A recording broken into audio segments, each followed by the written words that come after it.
Alright, hello and welcome everyone to New Moon 2022 Cycle 4, also known as Blood Moon number 1. So, we're finally here, the tournament everyone was looking for. The first Blood Moon of 2022, so today marks the first of the 4 Blood Moon streams we will have for this tournament. And we are starting with the round robin stage. But before we start, let me explain briefly what is Blood Moon and how the tournament works.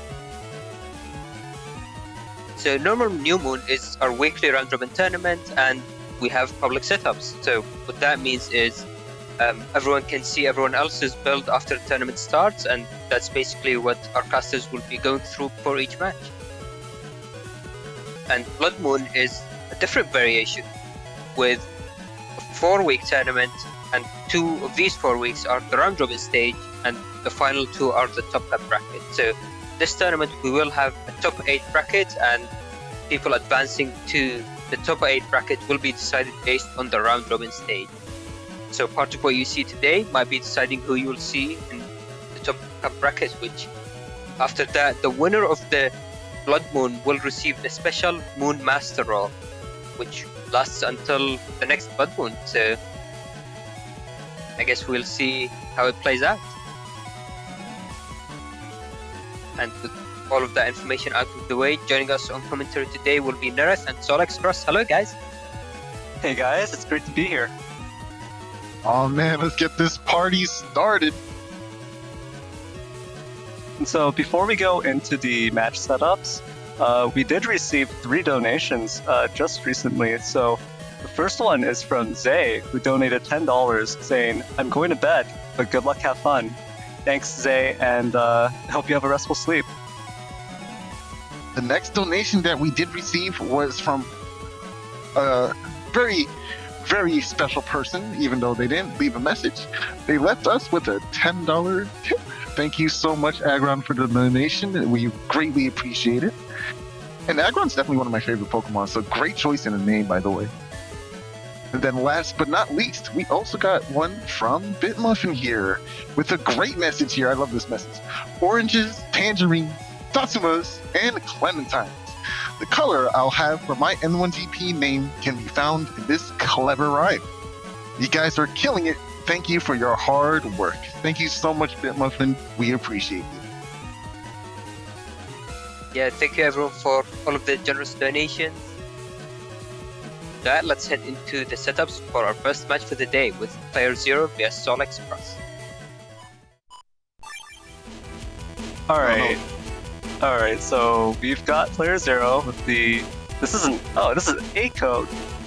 Okay, so A code, but obviously running Meteor Knuckle, Neo variable. Not taking Sanctuary, stacking up on defense, 3 invis, 3 anti-damage.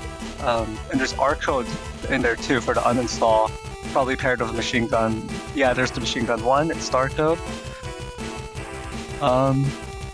Wait a second. Okay, this isn't. There's no master cross. Wait. No master cross. This is straight hands. Yeah. Oh, wait a minute. Risky Honey 3 is here. Elect Pulse 2 is here. Fire Hit is here. We're missing.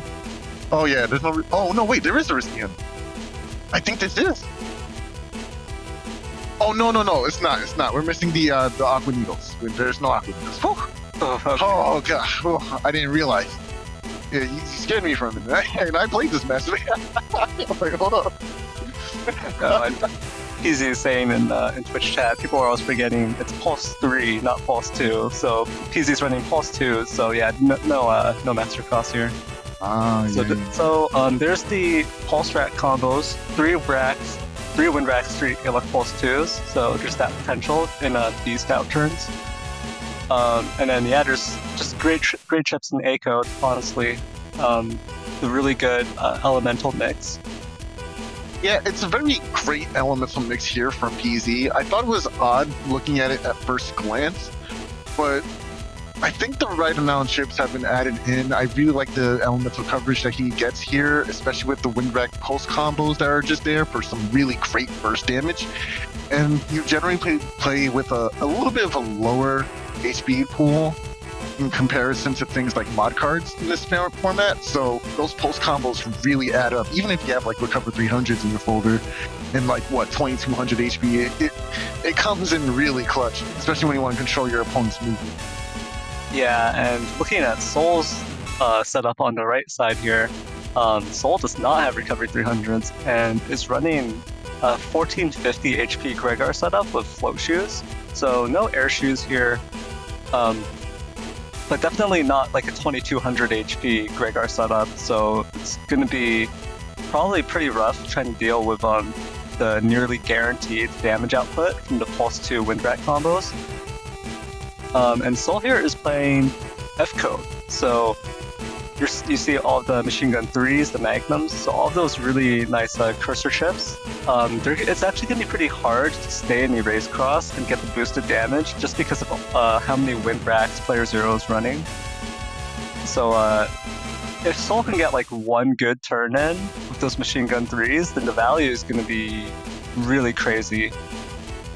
But still, it's going to be an uphill battle, I think, because PZ can just take it easy and I guess like try to pressure with Area and Tengu leading into the Windrax and the Elec Pulse 2s.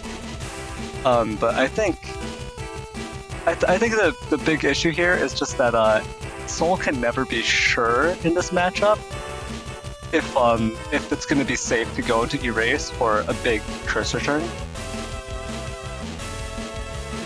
At that point, it all comes down to reads and seeing. Yeah, I have to count his shits, right? And thankfully, this is open setups, so I can like mentally keep track of what he has used, or take the gamble and make a read and say, "Hell, he might not bring Windrax in this turn," or something like that. You know? Yeah, in order to connect, reliably connect with the combo, PZ is going to have to go into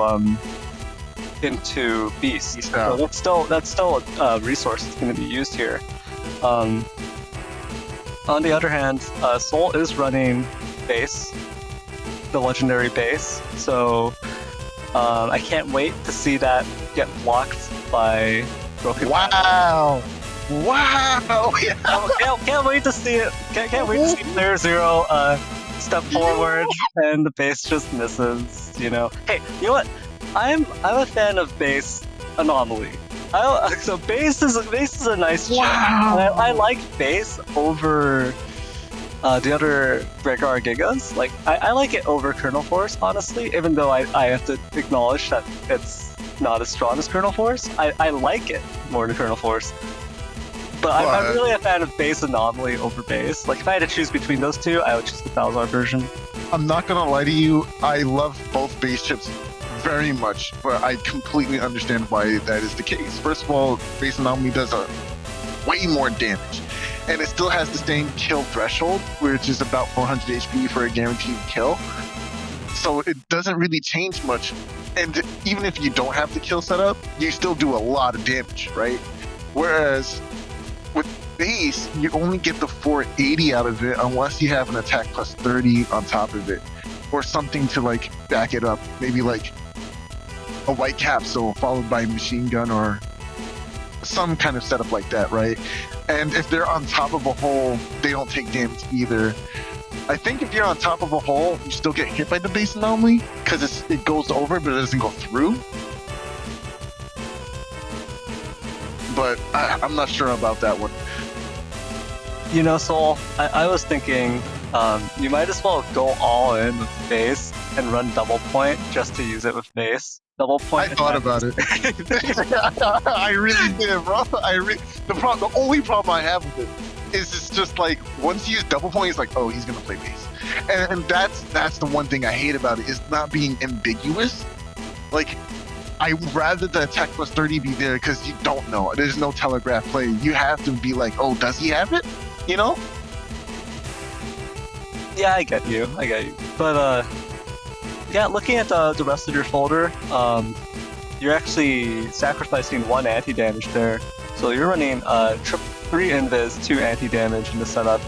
And this is going to be slow gauge, and that's the only gauge in this matchup here, so it's going to be completely up to you. You have it ragged, obviously, so it's going to be completely up to you whether or not you want to pop it. for that, basically the Gregor cross advantage, and trying to get those charge shots in.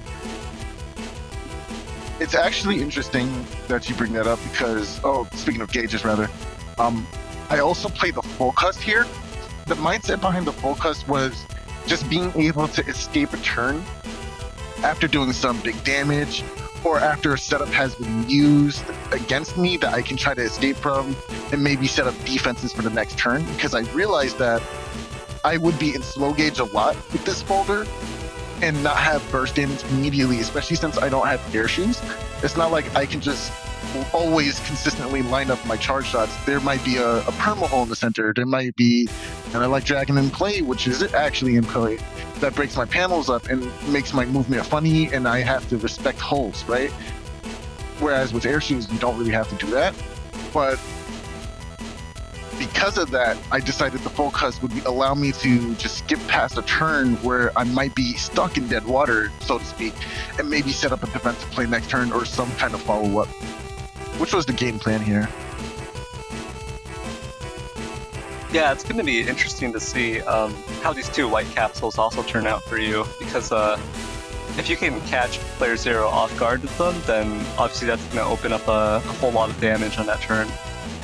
Especially alongside that Super Vulcan, a possible 800 damage chip with attack plus 30 and a white capsule and beast out, that's a lot of damage. So if I can nail just one of those, I would be in a really good spot, because PZ also doesn't have recoveries in folder, so it's not like he has an infinite amount of HP.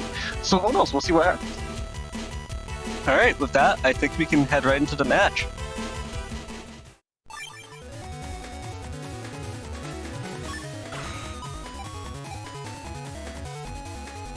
Okay, oh my goodness. Look at this hand. This man's a cheater. There's 4 area grabs? Tengu? Bug fix? What is this? This is what I'm fighting against? Oh my goodness. This is just absurd. So the one thing that player zero has to watch out for is the fact that you do have grab revenge, but I think it's a safe gamble to say that you're not going to lock grab revenge turn 1, probably. So I think maybe player zero is going for that same gamble and just saying it's probably safe to use a bunch of area grabs. Go for this aggressive Tengu play. Yeah, the worst thing he has to contend with is knowing that I also have area grabs tagged.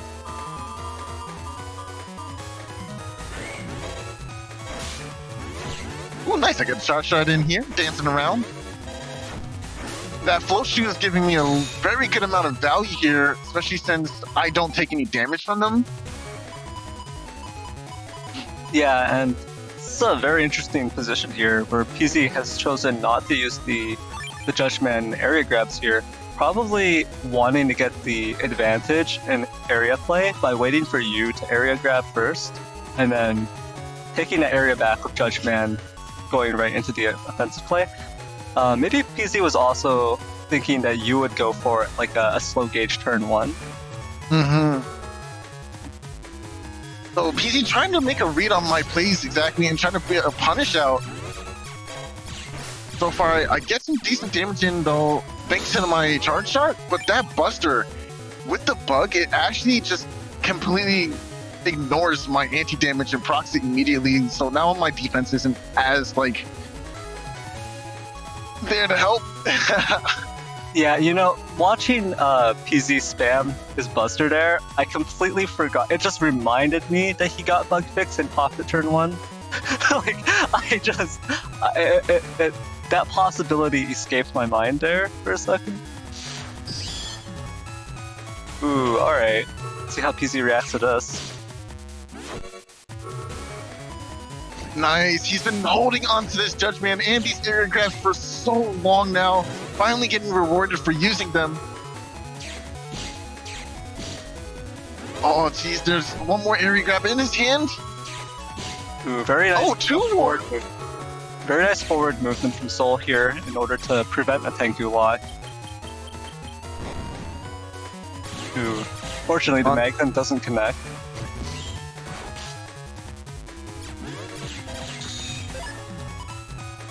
I thought about using Thunder there in case I can possibly get a D-Cross on Tengu, but I also realized I want these poison panels, at least as many of them as possible, which is why I really wanted to center it instead of like the side. But it is what it is at this point. So the scary thing here is that as far as Soul knows, PZ could have Meteor Knuckle. So Soul is gonna have to lock in some defense this turn or switch crosses. And Soul probably doesn't want to switch crosses because the threat of a Tengu lock.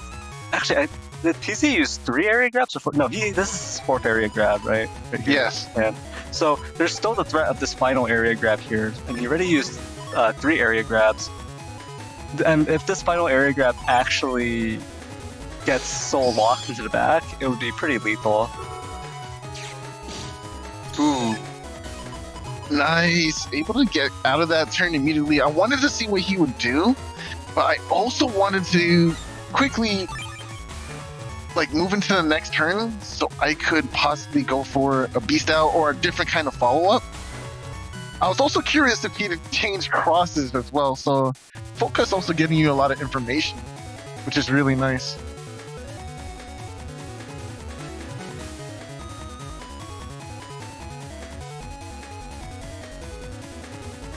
I think I spent a long time in this cast, I'm not gonna lie to you. Yeah, I mean, I can see why. The situation is kind of rough. I don't know about the decision to switch into Erase Cross specifically, because you really want to get it on, or you really want to pull it out on a turn where you've got like all of your machine gun 3s loaded in, basically. And if you lose it before that point, then it's a huge damage loss. PC, on the other hand, staying in Tengu. Oh! Commentator's cursed! Commentator's cursed! Oh! No, that's... yeah, I did call it. I did call it. Okay, honestly, it's my fault too, though. Well, I mean, I just said it because, like, it feels like that's such a common occurrence with FaZe. Like, oh, man, that's rough. That's rough. At least I hit one. Yeah, I'll take the Magnum. Ooh, 2 hits from Machine Gun 3. Rush activating here. I think I get the 3rd as well here. No. That was just wishful thinking. But a very nice charge shot connect as well. So the big problem here is that I'm not sure if Soul is gonna predict that the Beast Rush combos are gonna start coming out.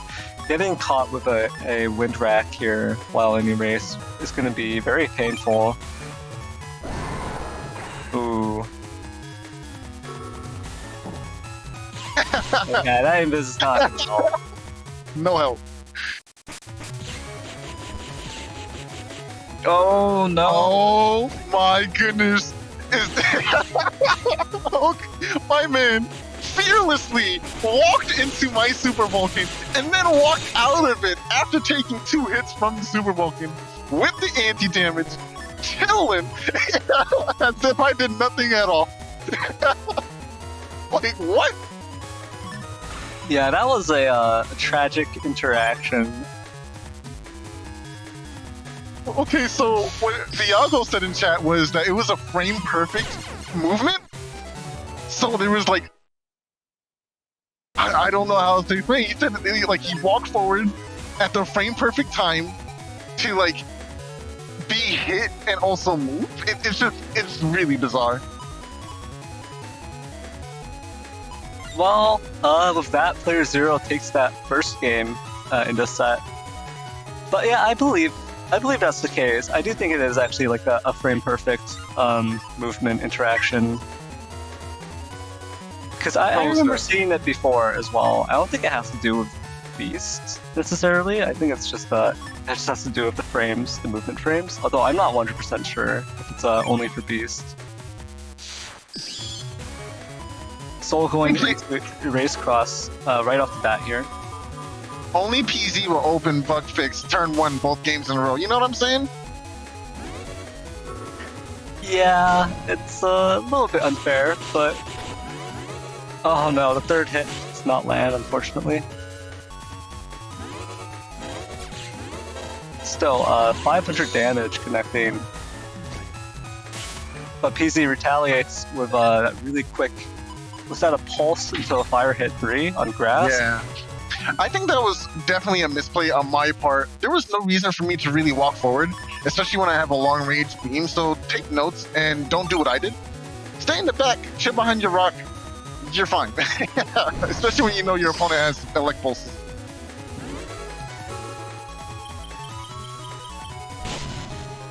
Ooh, nice connect, destroying the anti-damage there.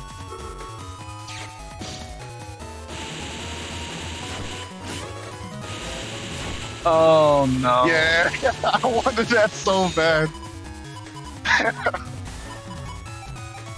But another issue with having the float shoes over air shoes is that when you beast jump, you can't step on those holes.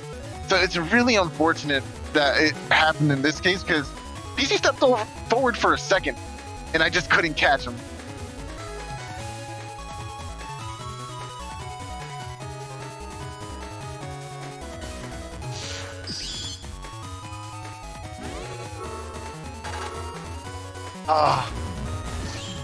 I really wanted the ice here.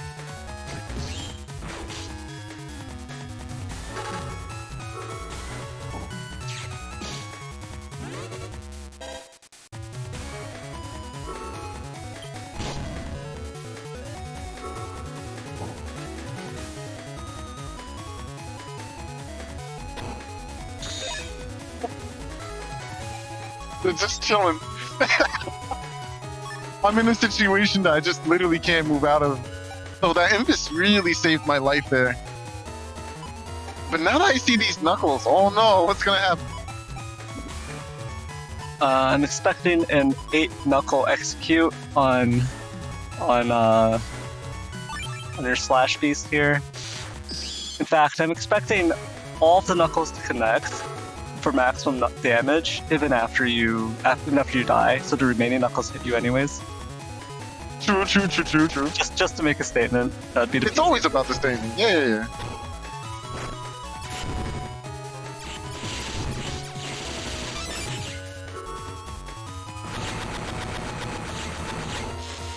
Rare 3 hits from PZ.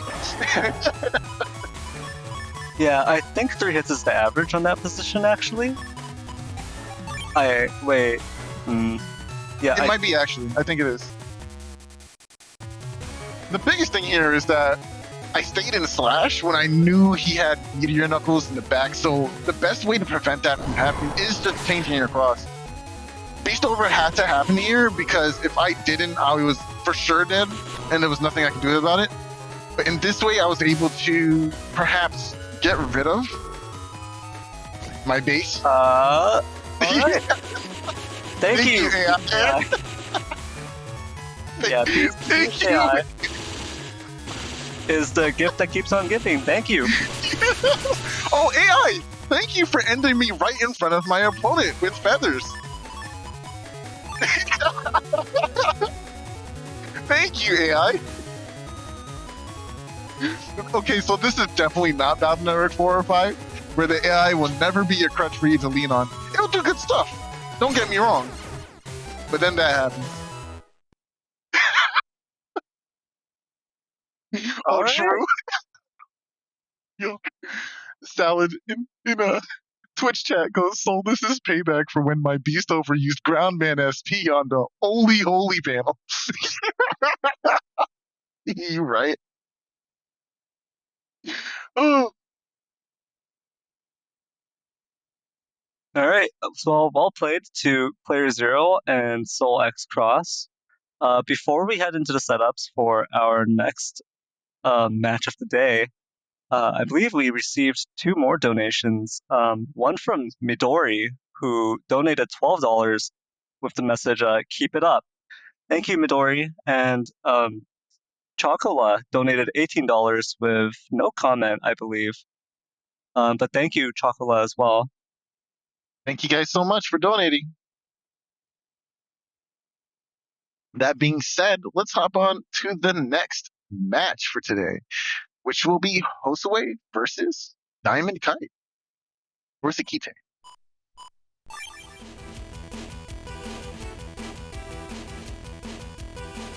The Okay. important thing for me is that that's actually Nugget. That is Nugget right there. Yes. I'm very happy that Nugget came back for this tournament. Nugget's a OG player that's been around for quite a while, I would say.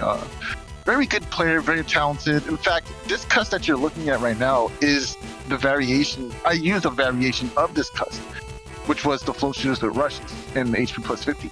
But here, Nugget uses the beat as opposed to rush and HP. So I actually stole my cuss based on the variation of this cuss here, and that's what I've been using for years with F-Mode. Well, not years, but at least a few months. It's definitely going to be an interesting matchup here. It is Falzar versus Gregar, so it is the rival versions here. Josue's build right here is a G-code.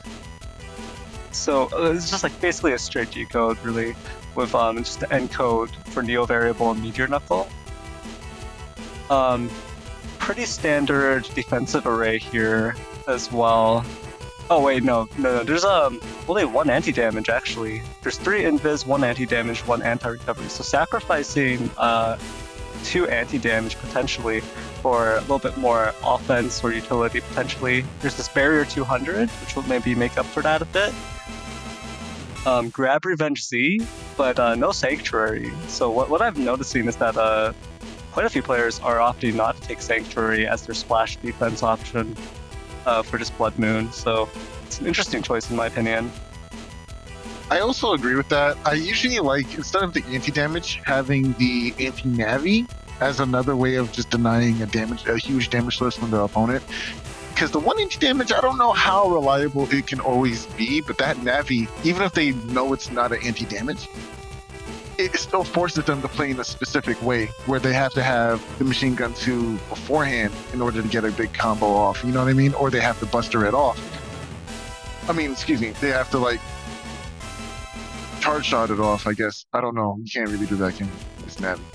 I mean, yeah, I think anti-navi offers a really unique sort of defense because with an anti-damage, you can block damage, but you can't deny like your opponent's element man changing the field to grass, right? Right.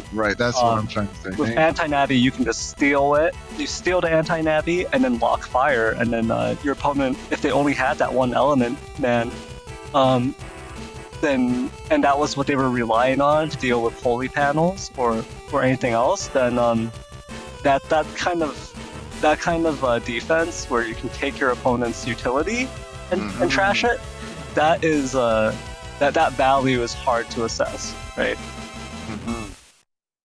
But exactly. Yeah, G-code, Josue's G-code. I mean, G-code's got such a great spread of chips, honestly. Wood Dragon, Heat Dragon, so you've got that ×2 damage, fire on grass combination. The Bubble Star 3s are just really great in general. You can go into Spout Cross and charge them, and they're actually enough damage to even destroy Life Aura, right? Yep. Machine Gun 2, Cursor Chips are always great for that piercing and destroying traps. And then, of course, there's uninstall and G-code, so probably paired with the Machine Gun 2 in an optimal situation. And finally, Groundman SP and code. Yes. So, and this is another 1800 HP Falzar Gust as well. See, the thing here is Gregar has to be very careful. Slashman, or /Cross rather, is a very powerful cross that Gregar has access to. With one area grab and a slow gauge, you can do giga levels of damage, if not even more damage than a giga chip in most cases, right? But with the 3 breaking chips in this folder, especially how powerful they are, like Groundman Star does 60 per hit, and that doubles to 120, so that's basically a second Groundman SP. If you are able to catch a /Cross turn with that Groundman Star. So it's extremely powerful chips that he has to watch out for if he's going to use /Cross at all in this matchup. I think looking at this from a Gregar perspective here, looking at G-code and Josue's build, it's really hard to go into most of these crosses. You're like, because Heat Cross and Charge Cross are going to get checked by the Bubble Star 3s. You don't want to get the cross and take double damage from that. like you said, SoulXCross, there's the threat of Groundman SP, Meteor Knuckle, and that's not even factoring in Dust Cross, which is really common, right, for Falzar to go into early. So, like, you can't expect to not take a ton of damage going into SoulXCross as a Gregar player. Electros, which is also another solid option, but your opponent has 2 Wood Dragons, so that can also be pretty dangerous. Now, looking over at Nugget's build here, well, we see the 2 extra Eraseman chips and K-Code alongside Barrier 200 just for a bit of splash, and of course as a threat to the ever-elusive Dustcross, who most players tend to use very often in their matches simply because of the utility it brings, right? So being able to do double damage with those really powerful erase code, wow. These cursor chips, it will actually be able to put a lot of pressure on that cross coming out from Josue. But also, we do have some Z-code splash here as well with the Bubble Star G and the Unstall, trying to make sure you can remove that super armor or anything that might be able to prevent this possible coming road setup that Nugget is trying to go for here. I don't actually see any killer eyes in this build, which I actually am kind of surprised to see, because when you pair things like coming road with the access to things like fan or wind, I would usually think killer eye would be involved in some way, but they opted not to play that here. Probably going to focus down on those charge shots and landing those charge shots through these setups in the first place.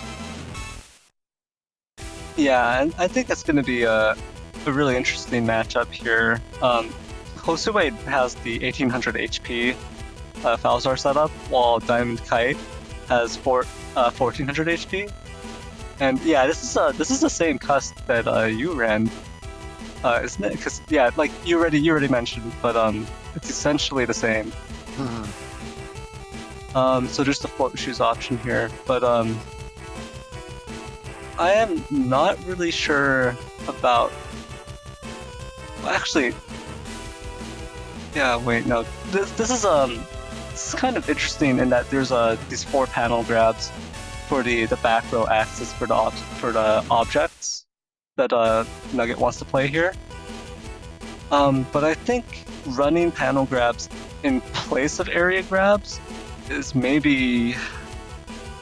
I'm not sure. I mean, area grabs, like area control is just so important in these matchups, especially like against Falzar. You don't want to get into a -1 area where at that point, it's going to be very hard to dodge these dragons. It's going to be very hard to avoid like Tengu, Tengu lock potentially coming in. So it's going to be interesting to see how Nugget deals with this. Well, we're just gonna have to see how it plays out, huh, Neryth? Let's just hop into the match and see what happens.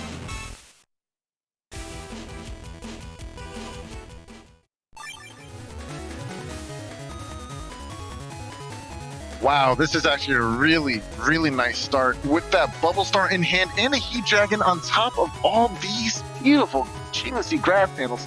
Gonna burn up some wood for that fire. Oh yeah, this is such a juicy field for Josue here. Obviously, Nugget also has that 1 Heat Dragon, but I don't know if like this is just such an ideal field because it kind of baits the Gregar player into thinking about Heat Cross or Charge Cross.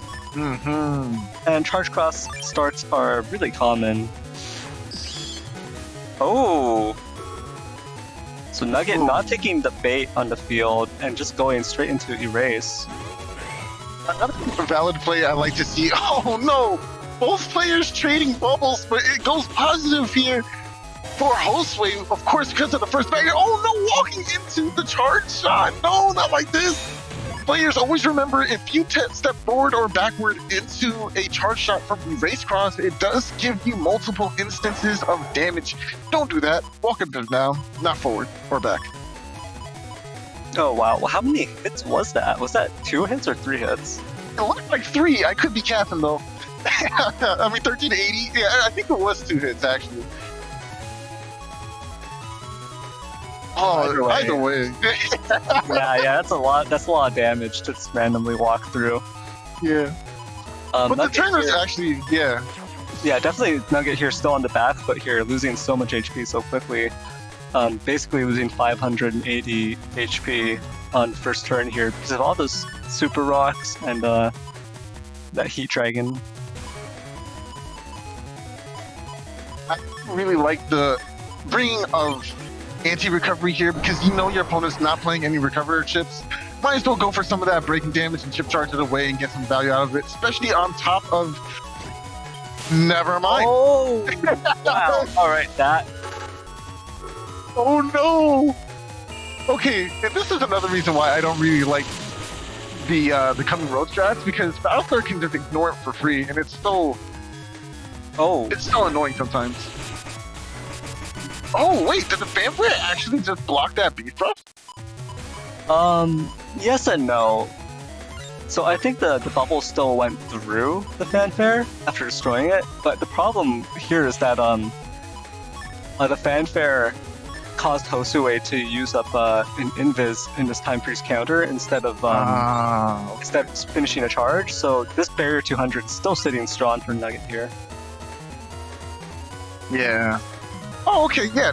Chip charging. Oh, HonorNite says in Twitch chat that I think that Nugget wanted to chip charge that coming road instead of using it, which makes perfect sense. Especially since they went for beast out this turn. Yeah, that would have been way better. It's really finicky, the beast charges in this game, because if you let go of A for a split second, it's activating. Ooh, and the Erase Man also connects. All of this with the Erase Cross boost.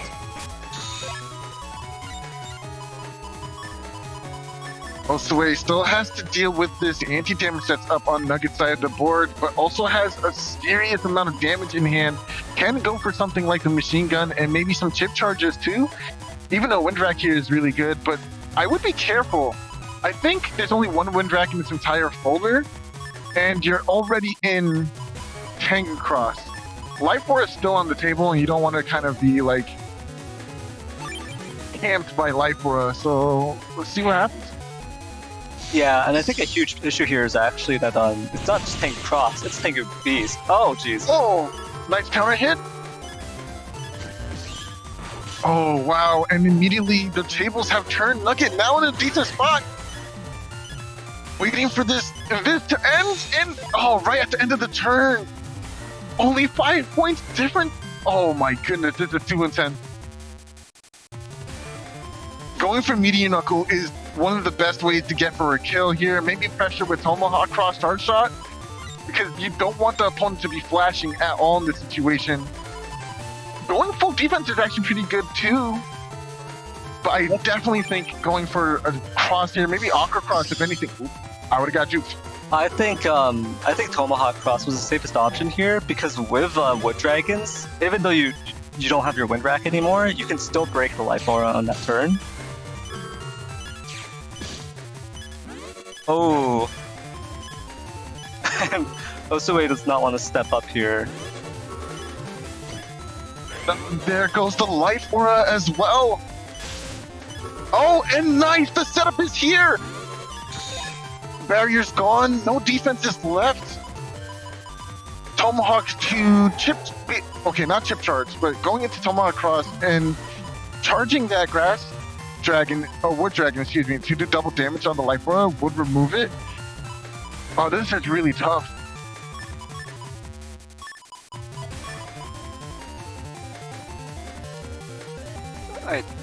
I'm not sure. I think this turn might actually work out if Nugget doesn't also predict this and go into Beast Over.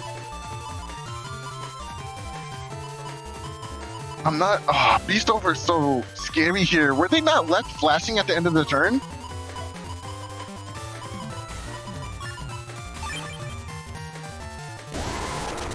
Oh, wow. Nugget predicts it. Oh no, get out of there! Okay, at least the barrier's gone now.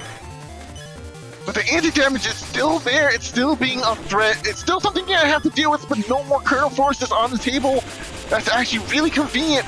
But because of the way the beasts are, will Josue get clipped? coming back into the game in this next round.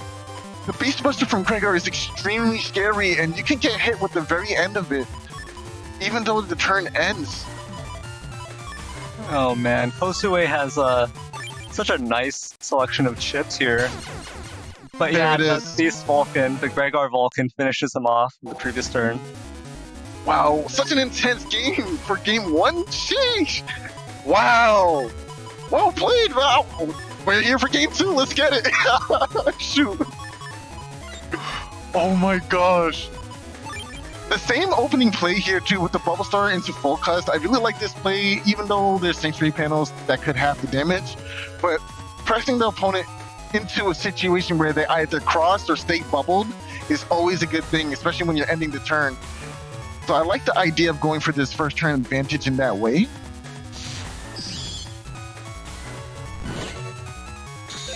Ooh, Nugget managing to buffer that movement forward, so eating that that Bubble Star on the Holy Panel. Both players stepping forward here to try to hug the Holy Panels for that damage reduction. I really like that Wood Dragon is in hand right now, especially since the opponent is right there on top of those Sanctuary panels. You can let it rid and then get rid of those Holy panels so you don't have to worry about them and still keep yours as well. Oh, Nugget decides not to change either. Barrier 200, will we get destroyed? Oh no. Nice, nice, nice. Oh, but the erasement confirmed. That was so smart. Yo, Nugget out here making the big boy plays, sacrificing that barrier, but also having Erase Man and Erase Man SP in hand to go hand in hand and do some significant damage. Thankfully, on top of that Holy Panel, Josue won't take as much damage as he would have beforehand, but really good situation for Nugget here.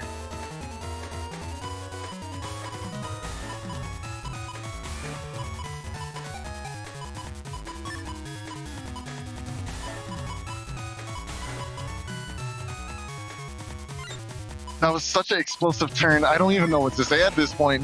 The world is your anchor. What are you going to do? Groundman SP? Mere variable? Neither of those options are bad. Like, yeah, for that previous turn, the only regret I can see from Nugget's perspective would be that Nugget chose to lock in that Erase Man before the Erase Man SP, because that obviously that was a double damage decross off of the Holy Panel. So obviously, Nugget would have preferred it to be the other way around and have the Erase Man SP connect off of the Holy Panels onto SoulXCross.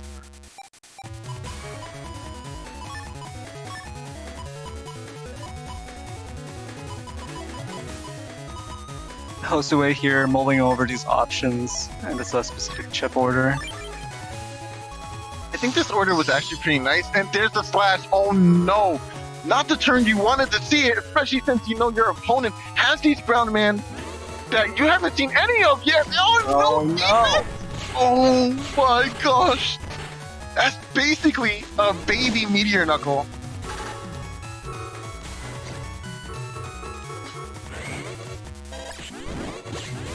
Nice, gets the clip.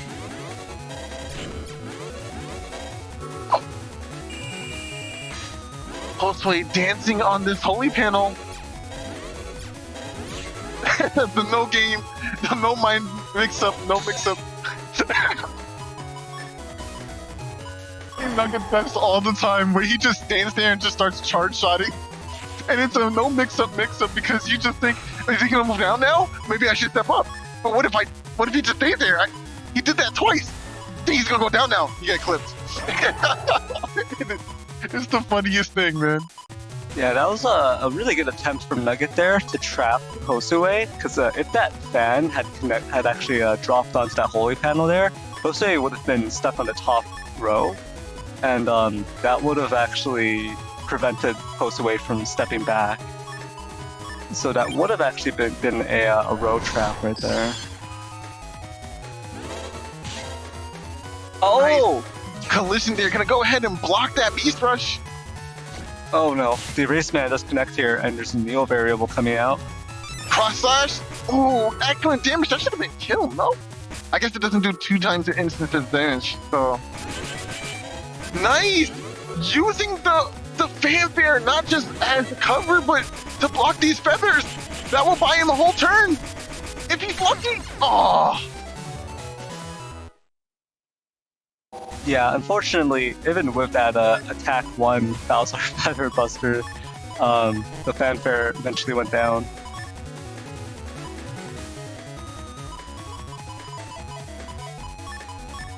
Yeah, I think this is attack 5. On Josue's end. Yeah, he has attack max. It is attack max. Alright, well that explains how quickly the fanfare went down. Yeah, I was expecting it to stay up a little bit longer. I hate that bird. I'm glad it's gone now. Ooh, it's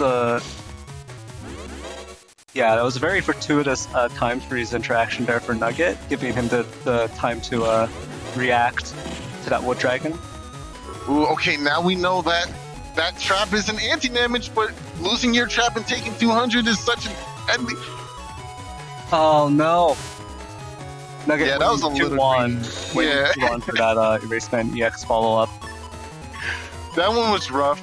Erase Man is so scary because you instinctively sometimes just TFC to it, or you just have a trap up and then it's basically nothing now. It's so good. Erase Man is like definitely one of the best megas in this game, if not the best mega in the game. And that's just the star version. Shaking my head.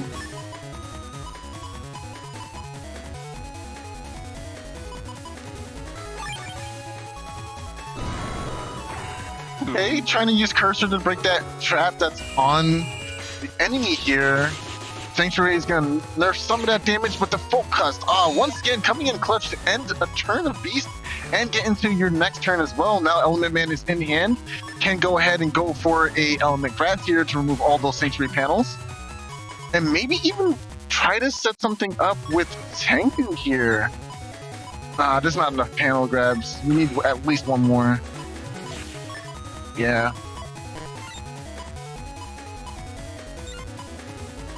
Maybe going into... Nah, Dust isn't great either. We did see Element Man SP and EX, I believe, in the last round. Yeah, leaving normal Erase Man. Yeah, this is an awkward turn. I don't even mind not crossing at all. I think you just get away with staying in Aqua. There's no elect chips to really worry about on Nugget's side here outside of Element Man, or maybe going into SoulXCross here. I think staying Aqua is perfectly fine. Oh, can you dodge it? Can you dodge it? Legend. Yeah, Erase Tail still connects there. Ground Man's gonna break some of these holy panels. Hey, I actually kind of didn't like that Ground Man because you could have gone for... Oh, you know what actually you could have gone for was a B left to pull forward and then go for Element Man freeze there. That would have been the best setup there.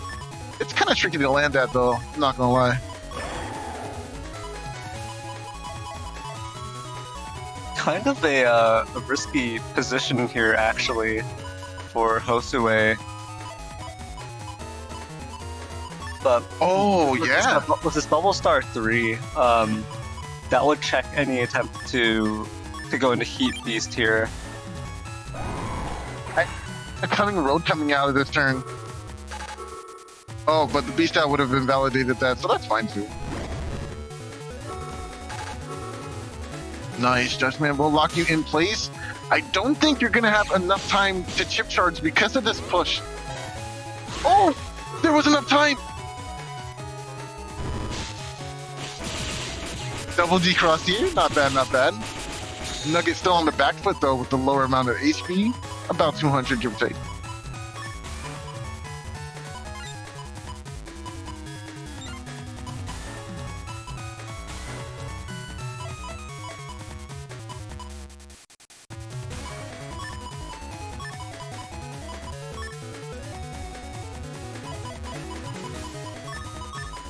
Yeah, you know, I can see going for the Life Aura, But your field is completely covered by grass. Okay, so no Heat Cross coming out. Instead, we're gonna go for Electros. Oh, but the Heat Dragon was in hand. What a mix-up!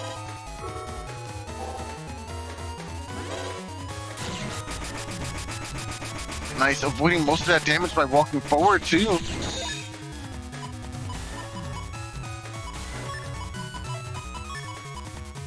Meteor Knuckles, near available.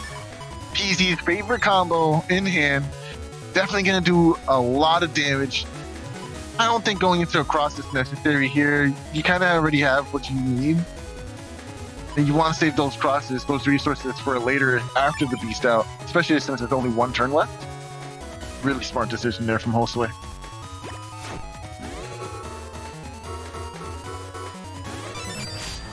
Nice! Even though the TFC came out, was still able to get the input and the TFC with Meteor Knuckle!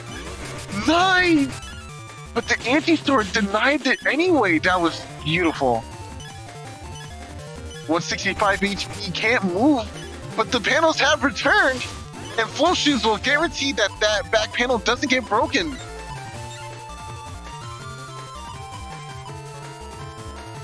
That was a really nice movement from Nugget there to try to scare Josue into the center, and then releasing the Electros charge shot as well, so getting that little bit of damage there.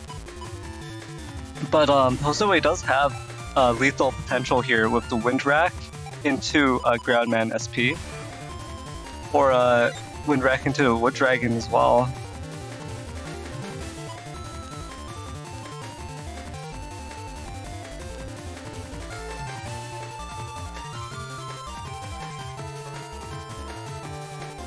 In the thought process here, trying to go for a chip charge, you have the Wind Rack, just go for your Wind Rack and get your game with the Groundman, I think. Ooh. I don't think you need to do all of this, honestly. Beast overturn. But not electing to take the Wind Rack. That's really interesting. Just gonna gamble on the Heat Dragon connecting. Oh. Okay. Oh. Oh, wow. Oh, no. No. Oh, wow. That really... That was so unnecessary. Oh, was it? Was it unnecessary? It seemed like Nugget only had the element anyway. Oh, wow. So if Nugget stepped back there, then he would have been able to interrupt the Groundman SP with the Man Elect. Wow. Okay. That, and if also if Nugget just space tanked it as well and actually managed to block it with his face, that would have also resulted in surviving that. So a really close set between Josue and Diamond Kite here. And so, well played to both players. Yeah, very well played. Nice match, nice match.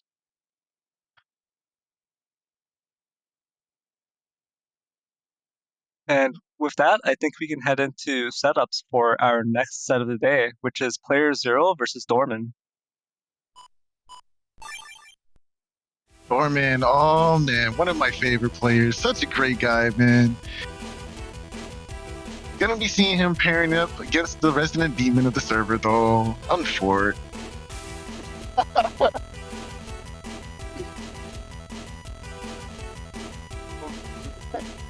Oh well, so we've seen playerzero set up already with this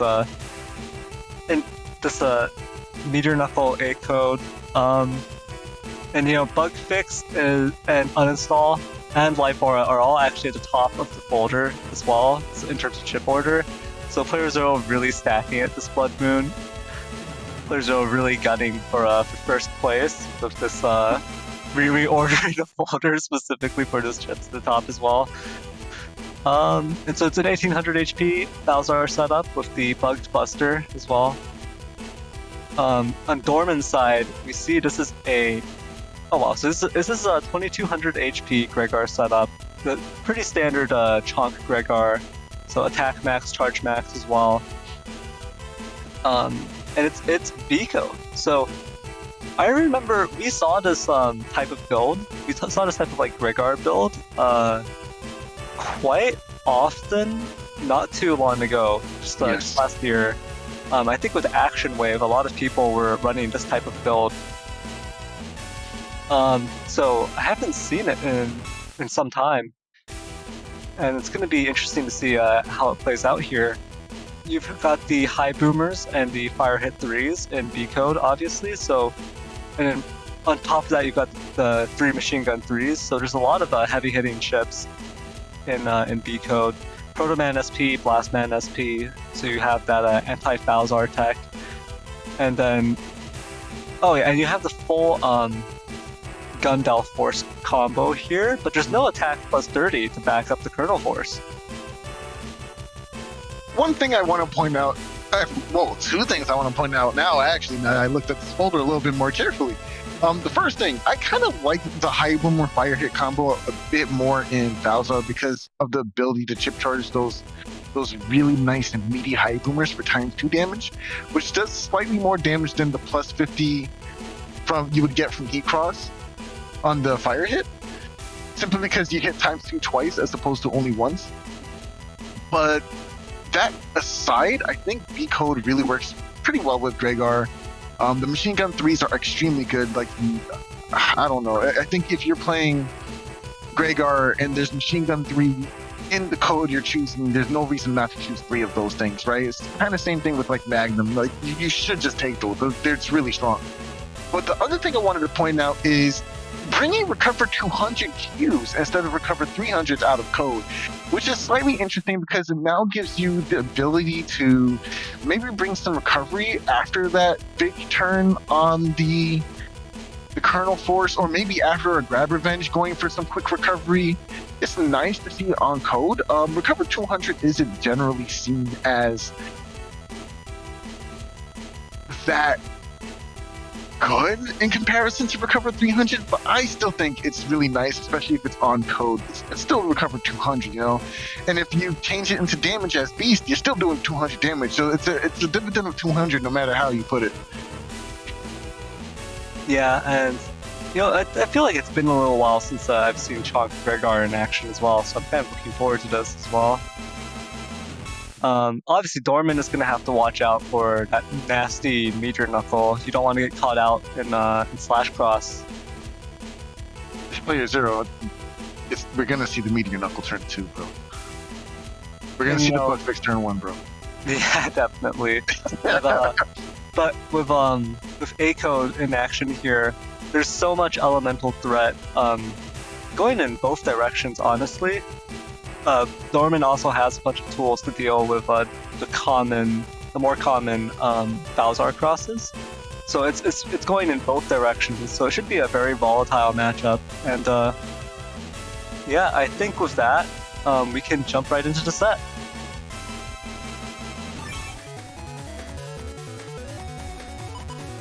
All right, looking in the hand of our beloved playerzero. Oh wait, hold on. Bug fix. No bug fix. Oh my god, it's an honest game! Wow! No. Wow! I can already tell what's gonna happen. Turn 2 bug fix. Turn 2 bug fix. Turn 2 bug fix with uninstall and machine gun. I agree. It's gonna happen. There's no way karma has come full circle. Like, look at that. Whoa! Oh man! Right off the bat. Oh my! Trying to be greedy. He's a monster. He's just an animal. Okay, all right. You got grabbed up. You can't dodge this. Okay, maybe went for the read on turn 1 dust, which is understandable because usually players go into hold on. I didn't think about this. In Twitch chat, Salad brought up Colonel Force. Are we gonna see a complete reversal of fate? Oh my gosh! I would love to see this. That would be playerzero's just desserts here. No, Tomahawk. You have to go Tomahawk. You didn't go Tomahawk? Oh, okay. No Colonel Force. Ooh, the Judgment does get blocked, but playerzero should still be able to get this area back with the Wind Track. Oh, wow. Oh, two high boomers. We'll take that. Wow, PC trying to get the big punish of the risky honey and block something. Unfortunately, it fizzled out. This, so player 0 is actually about to get hit by this, the SoulXCross card shot. But going into Erase Beast here... Or I mean Ground Beast. Mm-hmm. Yeah, and gonna try to do these drill drives to get that D-Cross and double damage on Dorman SoulXCross here. Man, Heart of the Card still playing dividends for PZ, even without opening turn 1 bug fix. Able to go for that Judgment turn 2, even though it's the only revenge-like chip in his entire folder out of 30, without ever going dust. You know, small things. Oh, there's the Curl Force! But the Invis comes out and he dodges! Oh no! Must be nice. Dorman mashed out the Gundam Soul a little bit too early there. So what ended up happening was it didn't end up stripping the Invis. Wow. Oh, hey, look, he's gonna pull him forward. Oh, you tried it. Oh, well, there it is. One hit. Only one hit. Yo, what is this game? Rare footage of that's on grass. 500 damage. Yo! No, Dorman, go Dorman! You can do it! Go Dorman! Oh, there's the hole! Dorman, you can do it! No, he survives, we're okay, everyone, everything is okay. He can still do this. He can still do this. Please, gather your energy and send it to Dorman now. I believe in Dorman. I believe in Dorman. Yo. You must slay the demon, bro. Get him out of here. Oh my gosh, this is hilarious. Okay, going into Tomahawk here, really interesting. Erase Man. Oh no! It's the ball, not like this. Not like this, Dorman, please. He's going for Buster value. Oh, he dodged the right hook. Oh my gosh! Buster? Yo, he's scared! 9 HP, you can do it, Dorman! Dorman? No! Oh my gosh, he almost lived. Oh, he almost lived.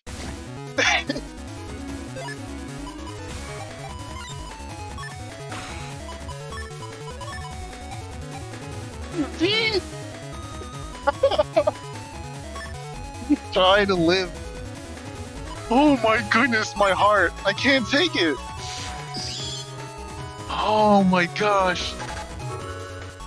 Turn 1 Life Aura. Yeah, here's the Life Aura for player 0. And it is a Rock Cube field as well, so getting this free 400 damage potentially.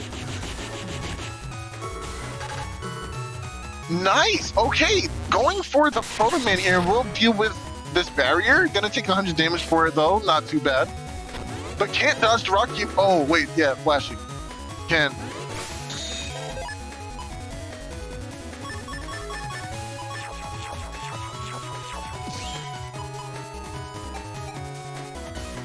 Wow, that was close. There's the uninstall with Machine Gun 1.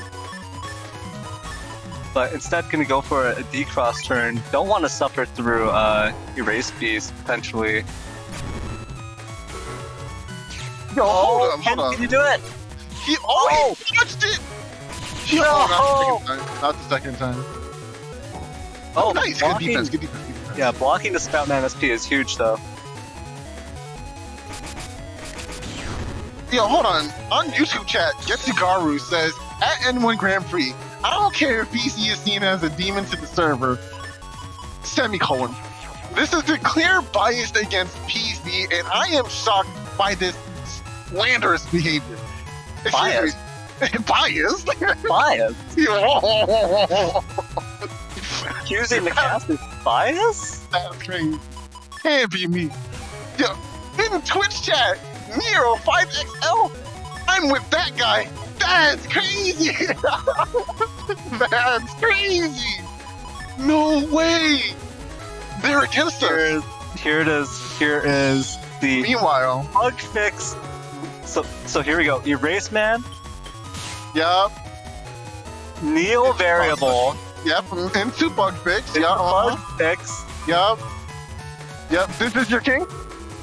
This is your champion. He's probably gonna get a hit out of this too. Yeah, Into the murder. I hit it here. corner meteor knuckle. 7 hits. Oh, 7 what? hit meteor knuckle. This is your king. This is who we're supposed to support. Actual bully.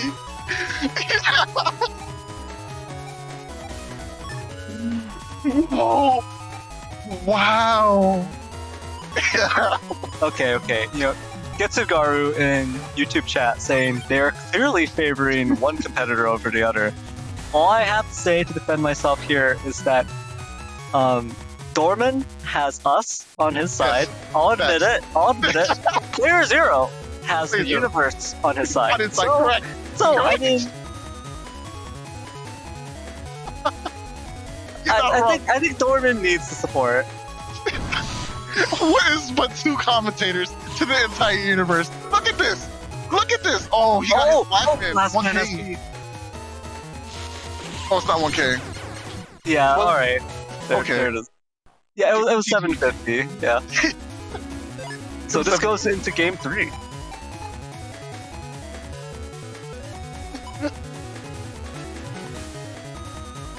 I'm dying. Give me a second. My man got 7 hits off that meteor knuckle after using an invis to hit the one panel in front of it. That was a cyber sword. That was sword range. Hit it. Got the anti-damage removed and meteor knuckled for 7. How? How, bro? I can't. In Twitch chat, Dorman says permaholes crying phase. So yeah, this is a center row permaholes field, which means the center is always going to be safe from a good chunk of kernel force damage. Oh wow, very nice high boomer right into the Blastman SP, connecting for a huge amount of damage here. Even waiting a second would have thrown that whole combo off, but being able to nail that in such a high pressure situation, very well done by Dorman. Dorman also stepping through that wind rack there, not taking the hit. Oh, but this next turn coming up from PZ is going to be a doozy. Erase Man into Judge Man could be a true combo for that, you know, beautiful Neo variable chip that PZ clings to with his life.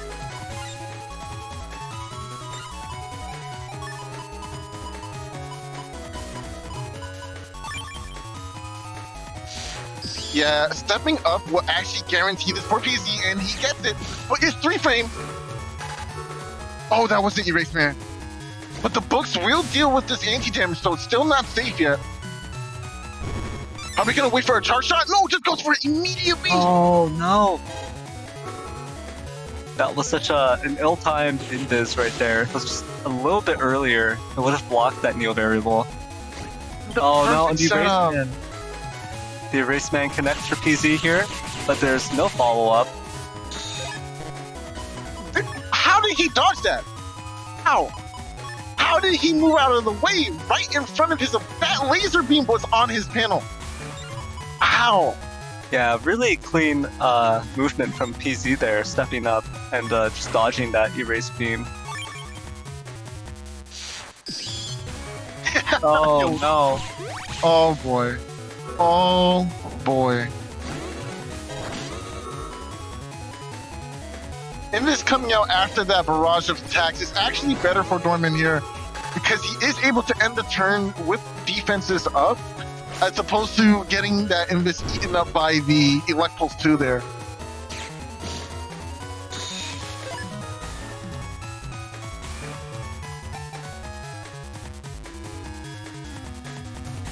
So Nice. he still has this potential uninstall machine gun in play. Yeah, what a good draw. Into oh man, and with this extra area grab as well, PZ might be able to hold down the fort and just play with +1 area into these Tomahawk swings.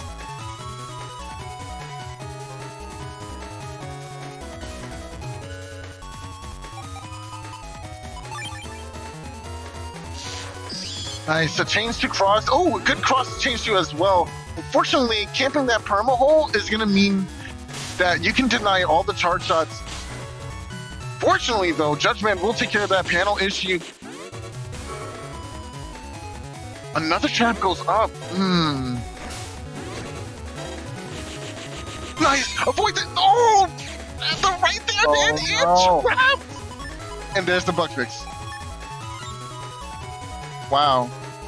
Bug fix, life aura, and knowing that your opponent doesn't have air shoes. I mean, and I think, the uninstall connected anyway, so even if Dorman had air shoes, that would have been stripped right there. I like the idea of going into the Gundel, so to try and get out of your opponent that one row, even if it's temporary. Oh, perfect timing. Oh, the wind track, nice. Oh no. That. Yep. Wow. No. If only that Gundel Soul was left for after the Kernel Force.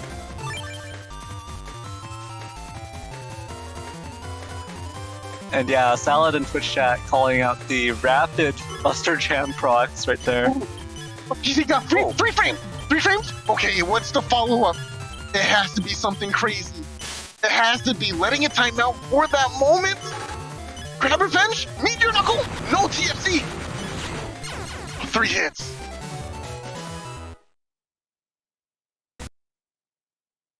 And that's all there was to it.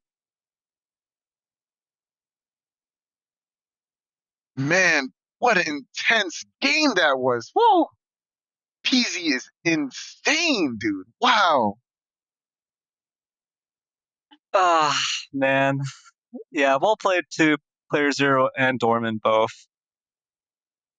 Really, really close set right there. For the record, I want to point out that PZ and I had a conversation this morning after playing a couple of matches.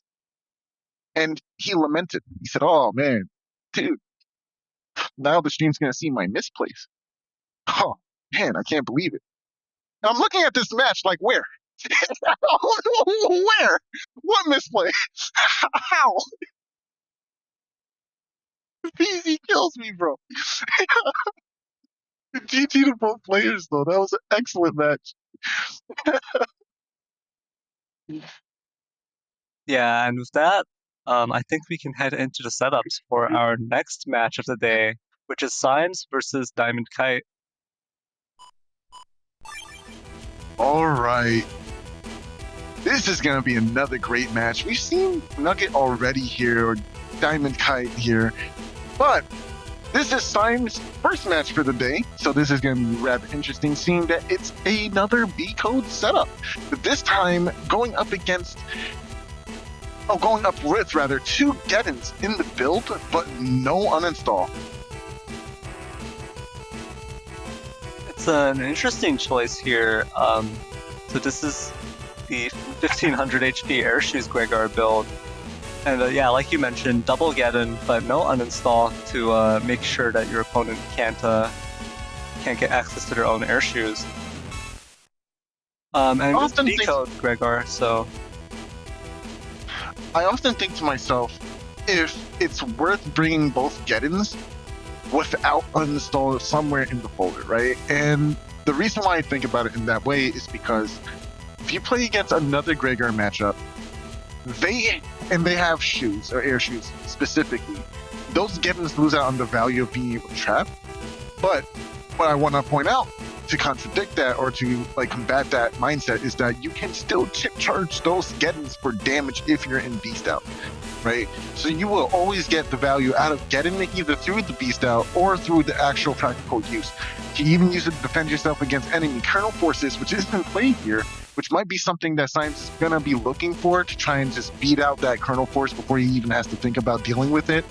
It can be used to block mega chips like Protoman, for example. Any mega chip or Navi that doesn't have air shoes or Well, no, just air shoot, as a matter of fact, won't be able to be used over those holes. So it's going to be very interesting to see how these Gettons come into play in this matchup.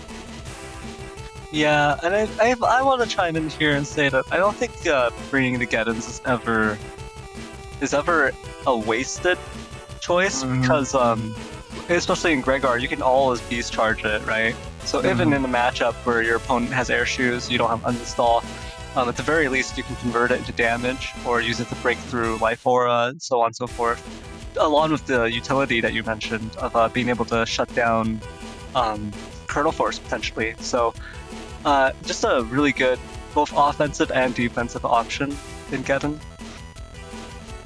It truly is a remarkable chip, which is why Salad hates it so much. It's just so much value. And it doesn't even do anything so complicated. It's just break panels, bro. And it's just such a terrifying chip to go up against. Yeah, definitely.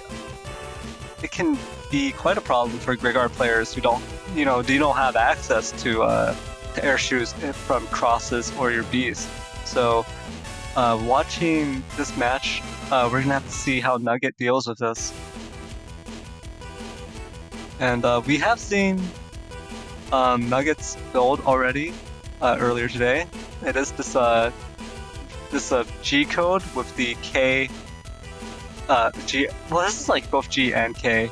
It's basically, well, I mean, with Gregor builds, you end up being able to run a lot of folders that look kind of like this with quite a number of different codes, just because the majority of your chips are still going to be star code, and you can pair them up and just use them with beast charges. And so Nugget is still going to get all that utility. Going to be playing around these panel grabs, these attempts to row lock his opponent and set up these traps with the fans in the coming road, or the one fan in coming road, trying to manipulate the area into something in which your opponent is just trapped. Yeah, I think with that we can jump right into the match.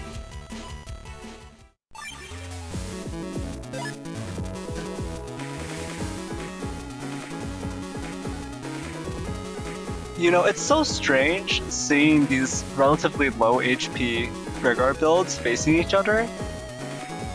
It always amounts to a slugfest. It's just the grimiest matchup. That 100 HP means nothing in this matchup. Like, Gregor's gonna hurt you, and you're gonna hurt them, and you're gonna hurt each other really, really well.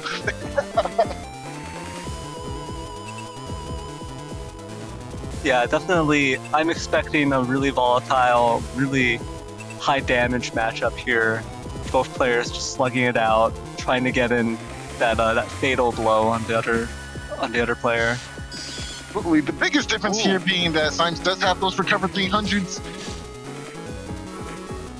Immediately going for the kill. And you see, things like this is what happens, right? Your opponent is stuck in this situation because they don't have shoes, right? So I don't have to wait for my get-in. Oh, it's Bodyguard! Oh my god! Bodyguard into this Raceman SP to confirm more damage with Bodyguard, while Symes was already locked in here. Wait, what? Oh. His mashing is godlike! What? There's no way you mashed out of it like that! Oh, but at least two more of those stars hit. Wow. Nugget getting a little bit greedy there for those extra frames, not completely chaining that paralysis. So Symes just mashing out so fast though, it's kind of hard to predict.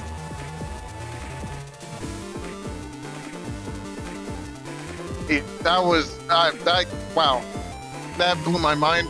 My head is spinning from that combo. That was a great way to use Geddon in your advantage. Look at the life lead, right? Almost like 510 lead. Yeah, all off of that one mind game. Yeah, but with that 100 HP difference, that's actually a 610 lead. In terms of their starting HP at least. Oh, true. Right. Oh, Erase Beast coming in. Oh, with Bubble Star misses. Nice. Waiting for the timing. Nice. Good damage, good damage. Element will be blocked here. Go for the fire, just make it quick. Oh no, goes for the thunder instead. Oh no! I want to believe that was an attempt to use ice, because that would have actually messed Symes up there a little bit. Oh, the very, very last frame of invincible frames and gets clipped by this charge shot. It's actually fortunate for Nugget here. Because of this one simple turn of flashing, it will give him the advantage to do something, anything in this downtime before the Kernel Force makes its move. Grab Revenge will trigger this trap. Get him 2 panels as well. But what's the follow-up? Panel grab? Okay, very interesting. Camping forward. Oh! But, you know, Nugget's still at 1 HP. Gets out the invincible. Fanfare to block some damage. Oh, nice. Fan here now, too. It will also block some damage. Dodges the charge shot. Oh, no. Oh, no.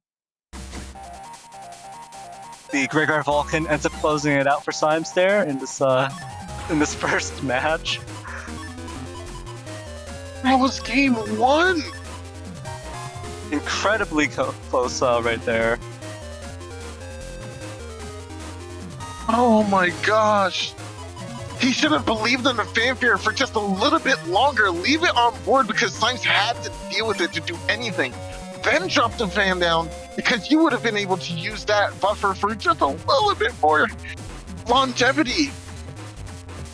Yeah, that would have been the optimal play there, but unfortunately, with it being slow gauge, I think the turn was long enough for Symes to just kind of brute force try to close it down. It would have been really tight for Nugget to dodge everything. Yeah, I think you're right. Wow, that was really impressive play from Nugget though. Almost clutched it too. Woo! What a game.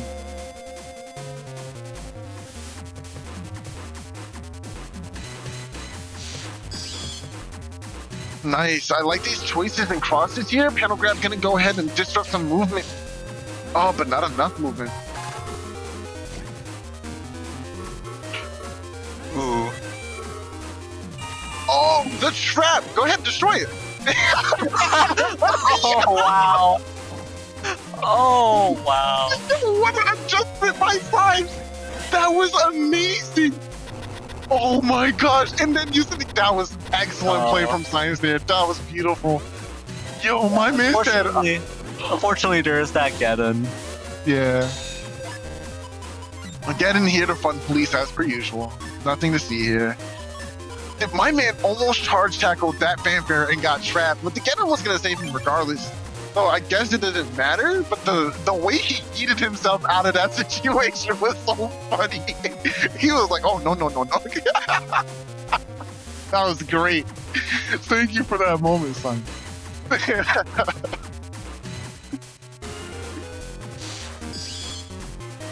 Machine guns will follow up. Oh, and the counter hit! Take those! Nugget definitely said, yeah, me too. Oh, and another counter hit into the anti-damage.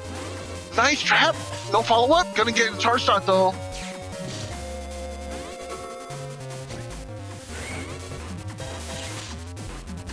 Oh, this is getting a little too close. Symes doesn't like any of these chips. Bringing defense is probably the best bet here, especially since Nugget is at the very tail of very early frames of invincibility after that last charge shot. I'm not sure if I like the Element Man first. Not sure what Symes is gonna go for here. He can't necessarily TFC it either. If Nugget has the Raceman trio here, that could be the end. Grab Revenge comes out. Element, oh! The very end of his, whoa! Okay, he wasn't flashing. Gets the freeze and a conversion too. Kernel Force comes out with the life run.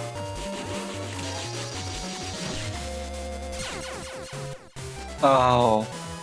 Yeah, unfortunately, there's no Wind Rack to go with that Colonel Force combo, so... Very, very nice game. I know it might seem like, oh, Nugget got too old here, but really the level of play that both players presented was just so intense and just amazing. Whew, oh my gosh, that was a great match. Yeah, Salad in Twitch chat pointing out that that maybe it was a missed input on the Gundel Soul, and the Nugget was actually trying to charge it to destroy the Life Aura. I'm not sure if it would have been in time for any of the Kernel Force to connect, but that would have been it also would have led to Nugget not taking the charge shot and getting finished off there. So yeah, so Nugget definitely could have, I think, at least made it to the next turn, and while also potentially dealing with the Life Aura. So, but yeah, really high level play from Symes and Nugget there. So well played to both players. All right, coming up next, last but not least match, because we definitely have more matches coming up next week. But for now, the last match being playerzero versus HonorNite.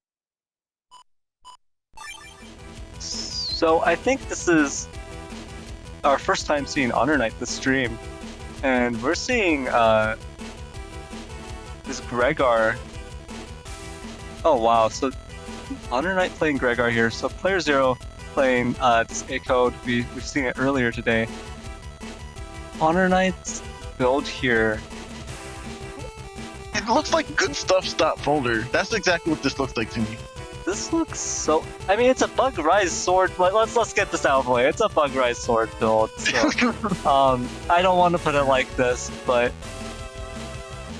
I would like to see playerzero lose the Bug Rise sword.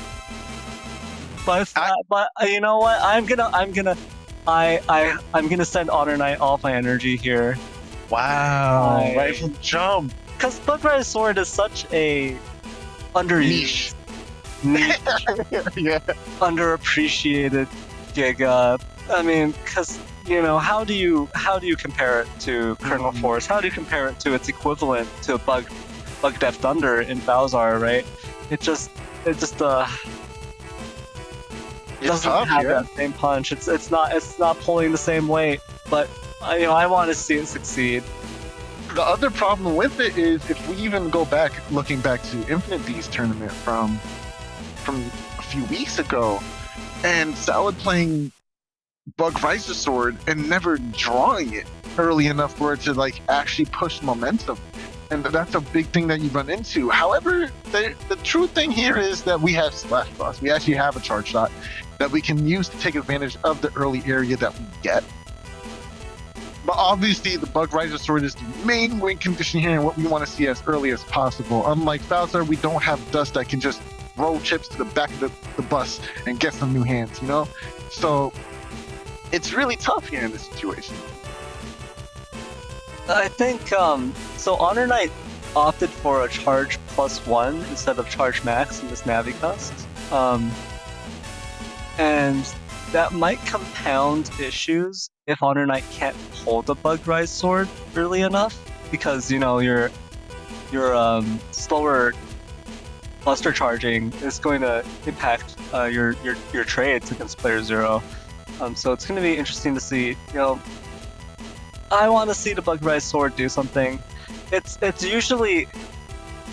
just not often that you see a match and you go, wow, Bug Rise sword here, it made the difference and it enabled this victory. It feels like I've never heard.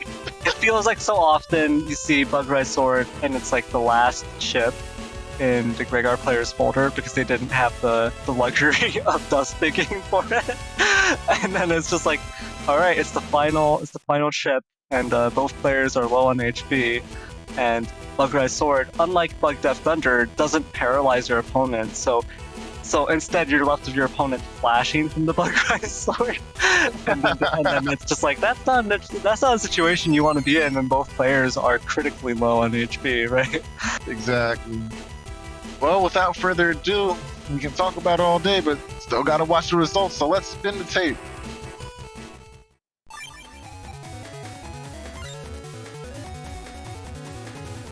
Oh, wow, so 3 area grabs here, turn 1. 3 of the 4 area grabs here, turn 1. It's gonna enable some aggressive play from player 0. Gonna go into Tomahawk right off the bat, maybe try to get some swings off.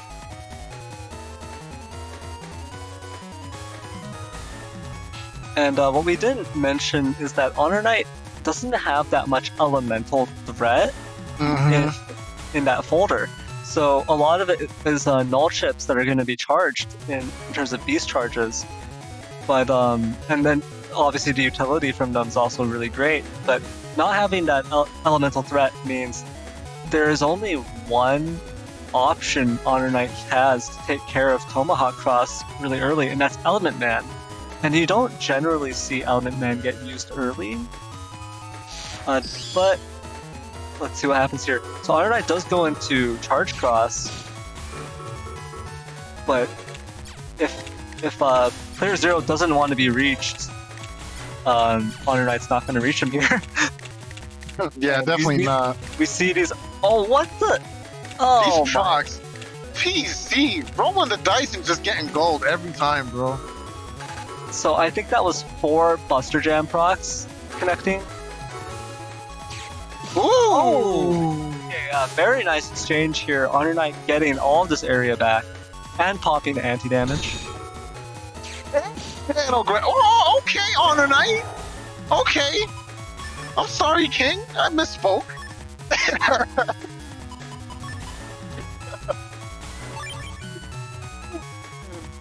So unfortunately, HonorNite did take those Buster Jam procs. Player 0 just rolling the dice like you mentioned.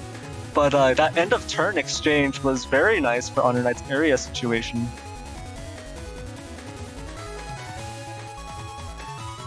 I ain't gonna lie. I feel like I'm getting anxiety not seeing what HonorNite's hands are looking like, because I don't know if he's gonna see his Bug Riser sword. And I just want to see it so bad, and I'm concerned. Yeah, I feel like Salad is the other person who plays Bug Riser Sword every once in a while, and I feel like the most common thing I hear when I'm just like listening to those matches is oh, it's my final chip. It's literally my final chip. Oh, okay. So bit of a beast rush turn there.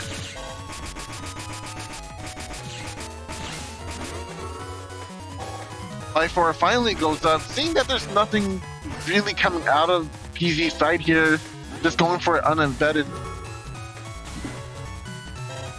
Air grab isn't even gonna take area here either.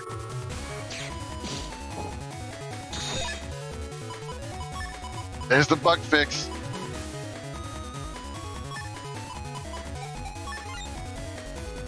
So we were mentioning, or at least I was mentioning earlier, that HonorNite doesn't have that many elemental options to take care of that Tomahawk Cross.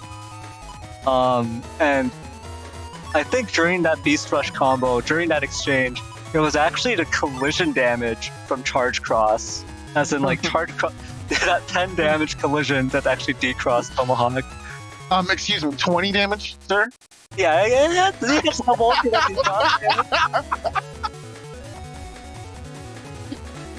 Okay, yeah, I was wondering what actually did the decross there, and yeah, Salad pointed it out to me that it was actually the Charge Cross body. So there's the bug fix, and the Life Aura gets dealt with by player 0. Trying to line up this Erase Man, just waiting for the right moment.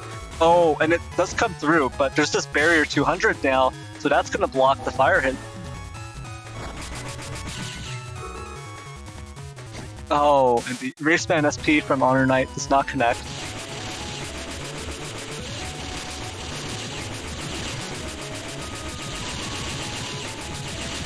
Yeah, trading damage here is still preferable for Gregor, but being so far behind makes it even scarier though.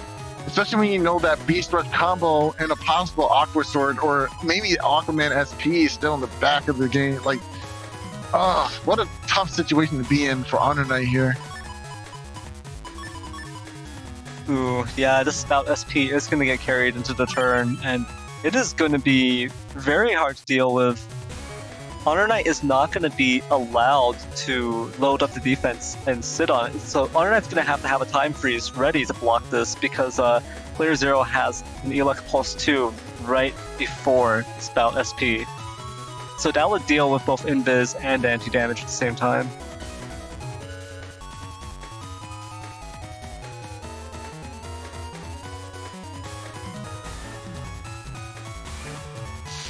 Alright. SoulXCross is pretty good here. I like to see at least one of these chip charges land, but because you get to force their opponent backwards, oh, this grab revenge came at the perfect time then. And it's another. Can I see a Bug Riser sword? Of course not. Why would he ever? Oh, not even. That's asking too much.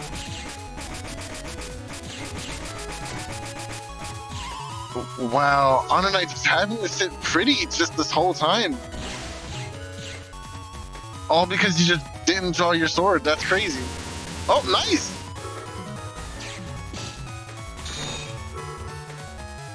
Oh, barely got there. Oh. Oh no, HonorNite, please. HonorNite, please get out of there. That's not where you want to be right now. He's doing it! No!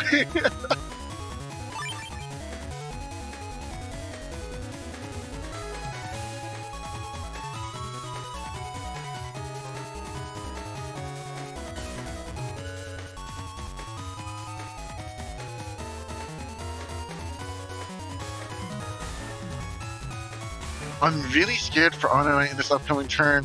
If we at least see Bug Rider Sword activated, I'm calling that as a win for HonorNite, regardless of what happens. Unfortunately, I don't think HonorNite will survive to see Bug Rider Sword. Yo, okay, relax. I think he is gonna pull it. It's fine, guys. Everything is fine.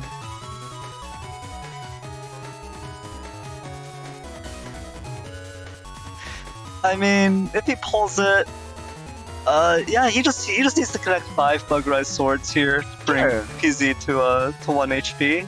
Dude, that's so doable. Like, oh no, because PZ is in Tengu. No. Okay. Please have the TFC for this meteor knock. Oh, okay, yeah. No. 2, 3 3 hits. That is average for that area, so PZ getting extremely unlucky there. Did you say unlucky? Yeah, PZ getting extremely unlucky, getting only the average. Oh, and the new variable input was whipped! Imagine winning the game without your Giga and like using it. You know what I mean? Like imagine going the whole game. Like I draw Kernel Force more than anyone's ever drawn. Is Bug Rider Sword glitched? Hey, I think a case can be made. I know I was talking down on base earlier. Wow. I was saying that, you know, compared to any other of the Gregar Gigas, I forgot about Bug Rider Sword. So no, base is generally getting more value than Bug Rider Sword. Isn't it? Oh, how nice of you to say. It is. Well, I mean, yeah. Mainly because when you pull it, you can get that instant value. You know. Yeah, so you can at least use it as a finisher when you get it on your very last turn. Ooh, nice chains. Nice chain links here. That would have been game. That life aura had to go up. But do we have the Windrak? Here, grab the Windrak is definitely in the back. Bug Rider, we did it! Oh, come on. Okay, we gotta get one. Yes, sir, we gotta get two. Oh, yeah, let's go. Oh, that was the wrong person. Oops. And now here come the Buster Jam procs. Okay. I'm not out of here yet. One more turn. Oh, there's a beast. Oh, he's beasting over. If you beast over, right, do you get sword instead of like the bug that thunder after you're very tired? Is that what happens? What happens? I don't know how beast over works. with Bug Riser Sword. Oh, you keep the Bug Riser Sword? Broken. I mean, well... Oh no! Yeah, they both have. You have to beast over. You have to. Oh, okay, here we go. Oh, the beasts are so scary. But remember the interaction. No. Remember the interaction. It could be in favor of HonorNite here. Oh, but this is so nerve-wracking. My leg is shaking. I'm staring at this. No, he was shot. Oh. He was shot. No! Oh, he survived! Element Master King! Oh! Yeah! What are you doing? See, but Riser Sword did damage there. It got rid of the aura, it got rid of the anti-damage. You see? You see? I told you guys! Hey, look. I think I win either way, okay? I said that Bug Riser Sword is useless, never sees any value. But because I want it to be useful, if I'm proven wrong, I'm happy, right? I'm ecstatic. I want to see it be useful. I want to see it succeed. You're terrible. So I prove me wrong. Prove me wrong. Get that value. Get that life aura. Take that life aura down. Just finish playerzero off with it. Wow. Wow, I'm happy. I'm really looking at Solid with the hot takes in YouTube chat talking about that's going too far. Bug Riser Sword is better than Big Hook. Like, okay, relax. Yo, okay, hold on. Well, I mean, I think Big Hook has some psychological damage. No, it definitely does. It's definitely meatier, and it has the ice break situation that goes for it too. It's definitely better. Yeah, I mean, you don't agree? All right, okay. The grassy is actually really good, but oh my gosh, tiptoeing around. Yeah, so we got to see that interaction with the SoulXCross charge shot, the way it detonates as if it hit the target on that panel, but actually the target is already off that panel.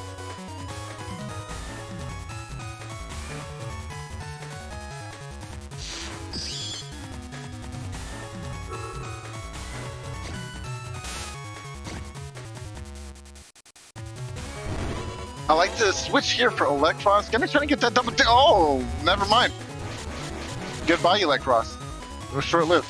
Ooh.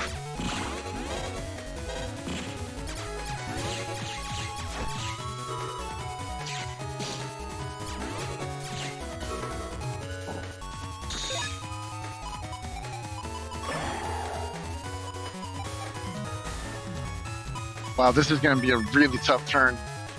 I hope you don't, lead with another fire across here. Why would you do that, right? Just go slash. I think PZ is misplaying here. I think PZ should have done multiple Aqua Spirals this turn. I agree. Just like start... one in each row, you know what I mean?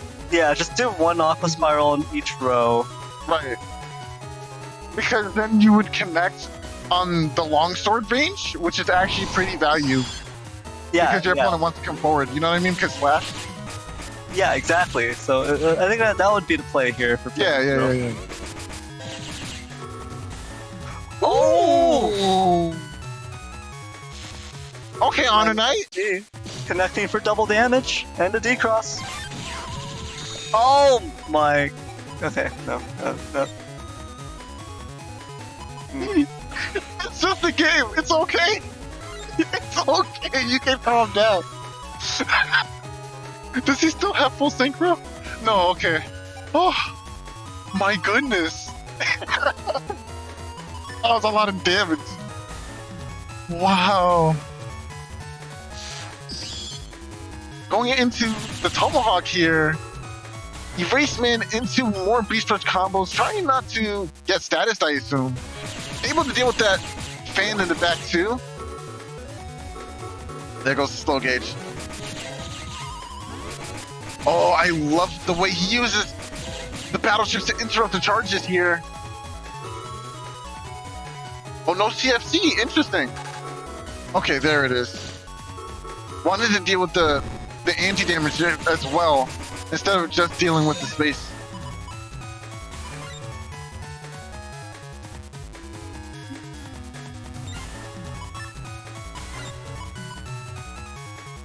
Player 0 with this defense coming up here. Has both the Invis and the Life Aura available this turn. And with this much of an HP lead, you know, you don't need to lock in that much offense. You can just slowly whittle down HonorNite with a little bit of aggressive area play. And then just even like the Falzar Feathers over a slow gauge turn, they can put in some work.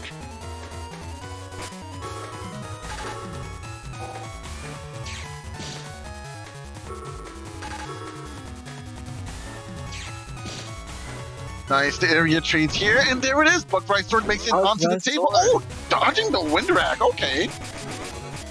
But no area to follow up, so this Buckbright Sword is basically useless. Oh, the drill drivers are coming. Oh, but the area grab. Nice, nice, nice, nice. Oh, no. Man. And now that one panel HonorNite needs has been denied. And now Buckbright Sword can't connect.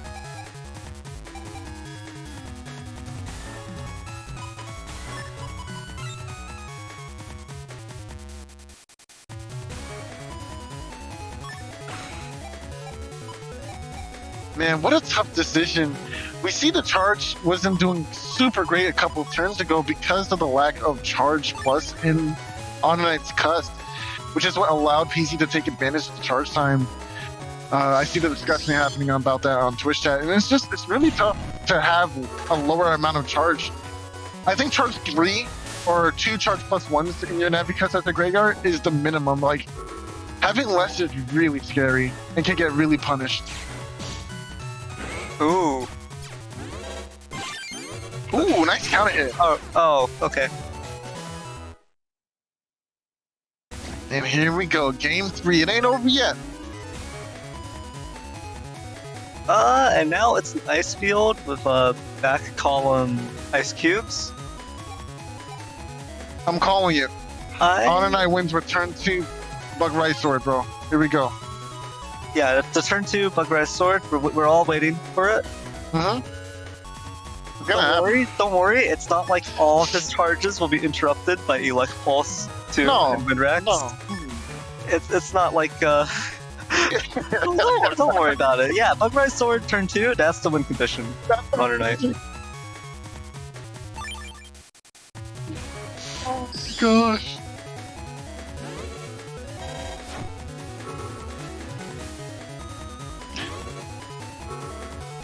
I love that the little things that PC does in his gameplay, like trying to punish forward movement with the charge shot there, trying to punish. Oh, that was a nice TFC. Oh, the Erase Man. Is he gonna go straight here? Yeah, it goes straight here actually. Yeah. Nice.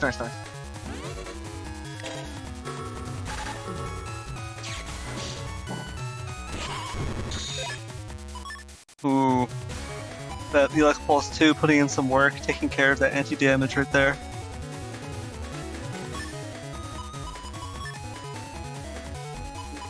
This is really tough. I don't know if these ice stages are good for either of the players right now. I don't think they like it very much. PC did get his turn 2 bug fix, so I guess it doesn't really matter. You can just line up those nice buster procs on the corners and sides there.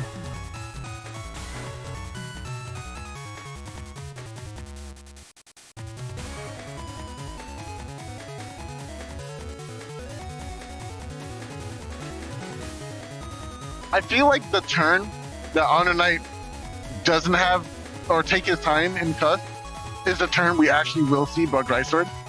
Like, because he's been thinking really big brain every turn. And it's a lot. You have to outthink, right? Because you have so much limited resources and limited damage. Ooh, here comes the Elec Beast. But PZ does have some defense here to protect against the Elec Breath. You know what? I would have liked to see if HonorNite like held onto that just a while longer to pretend that he's chip charging away, and then that anti-damage would have came up, right? Oh, nice! Oh, but the anti-damage, of course. Yeah, that would have been a really juicy Elec Breath right there, but fortunately PZ does have that anti-damage there to protect him against it. So we don't see that times 2. Yeah, at least it's not a situation where the anti-damage didn't activate yet, and PZ can just cross to keep the anti-damage. That would have been tragic. Yeah, that would definitely have been a cause for tears. Such weird interactions in this game sometimes. It's crazy. You know, like having 0 armor and just walking through Super Vulcans, even though you just got hit while anti-damage is up. It's really interesting when things like that happen. Yeah, I mean, I think it kind of makes sense when you start looking at like the way the movement actually works and all of this stuff, but it can look really janky. It's the connection on the... Oh, Bug Rise Sword! We did it! Yes, it's real! Alright! Okay, win con objective met. Nice, nice. Area grab, okay. But you're trapped. Yeah, uninstall has gotten rid of your issues, so now you just stand here eating Buster Jam procs for a full turn. Those procs add up. That's just so much damage. Yeah, that was like a Bug Rise Sword right there. Did you really just? Why does that make sense? Why is that the equivalent? Are you telling me that PZ has a giga level amount of damage right now in his Navicust when HonorNite has to spend the entire game waiting for the Bug Riser sword to do the same amount of damage, and it's not even pressing B, you have to hold the button to get it? Well, don't forget that also Bug Rise Sword sets your opponent to blinking, so you can't combo it, right? Oh! But PZ's damage, you know, it's free. It doesn't set to the blinking. Wow. Ooh, Erase Man does come in for the ×2 damage decross right here, getting rid of that Dust Beast.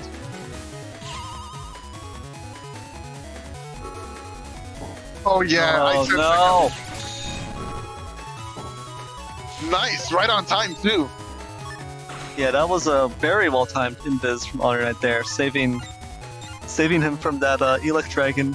Except, will it really? Because we're in cust here. PZ can, yeah, and PZ's already doing it. It's gonna be an attempt to get rid of that invis with the pulse right as the Elec Dragon comes down. So this could be a lot of damage right here. There's no room for beast jumping too because you're still point blank range. Maybe if HonorNite steps back and then forward again, he'll be able to miss the Elec Dragon. Nah, I think it's going to be really tight for PZ to try and land that. The Dragon's practically on his panel already. Oh, yeah. That was just such a small window. Oh, wait, what? Oh, he got 3 frames. That's interesting. Wow, you can get 3 frames even on those kind of chips too, huh? That's crazy.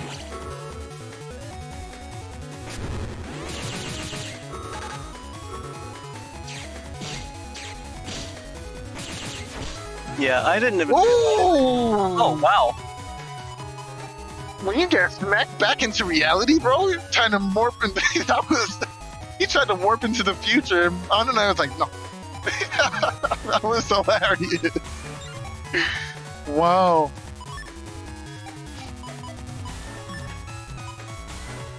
Not having elemental coverage in the folder really is a bit taxing in this situation. Especially since you can't get the advantage of doing fire on top of grass on Tomahawk or grass body here. That's really unfortunate. Or rather, wood body.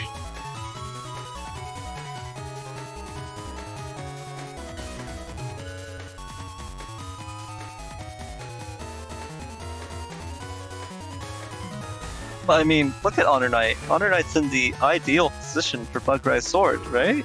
Yeah. Look, another area grab. Everything's fine. Oh no. No way to get rid of this life aura though, so this risky honey is gonna go to waste. Looks like Player Zero's gonna use it defensively to block the Bug-Rise Sword hit, or at least attempt to. Nice, gets a clip anyway. Actually, I kind of think that was counterproductive. At least you would have had a chance. Oh, well, it was the last chip in the folder, right? So there was no chance for him to step forward and get fire hit there. Okay. Yeah, that makes sense. And here it is. Windrak deal with this life aura. Followed by a Navi chip. I'm not sure. I didn't actually see which Navi chip that was, but I think it was Judgment. So okay, so Judgment, and then Meteor Knuckle. I kind of did miss it though. It might not be Judgment. Well, either way, we'll see if HonorNite can survive Player Zero luck right here. Okay. Oh wait, no, never mind. It was Element Man, yeah. No TFC. This is gonna hit. Do you have the defense for the Knuckles though? Oh, recover 300. Oh no. Yes, stay in the center. No. No! 3 hits! Only 3 hits! Only Optimal position! Optimal position! Oh, Judgment! Judgment punish! Yes! This oh, Buster! He's going for the Busters! No, why?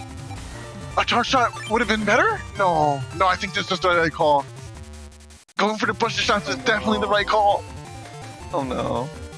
No, he can do this. HonorNite got this, yo.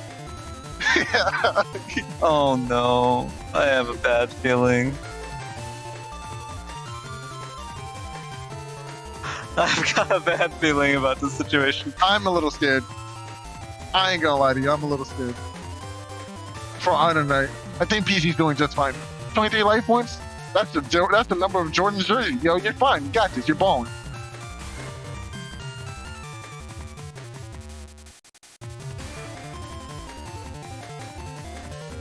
HonorNite mulling over those chip auctions. I'm not sure exactly what HonorNite has left. Life for go up! No what? Ooh. Okay. Wow! But you can't move forward. Though. Oh, what? You stuck around that corner. Oh, wow. That was so hot. Caught you lacking. Dang, that sucks. Oh, that was so fun. Wow. What a fight. Well, yeah, I completely forgot about that fan. I thought HonorNite was going to have to pull off a... Miracle? Pull off a Bug-Rise Sword, which could potentially get honestly dodged or interrupted by that ground cross charge shot. But wow, yeah, well played to Player Zero and HonorNite. Very, very good game. Wow, that was so much fun. Yeah, well played. That was a really close match, especially at the end there. But yeah, unfortunately, that will conclude today's stream. But before we end the stream, I do want to give a quick shout out to all of the donations that we've received during the stream.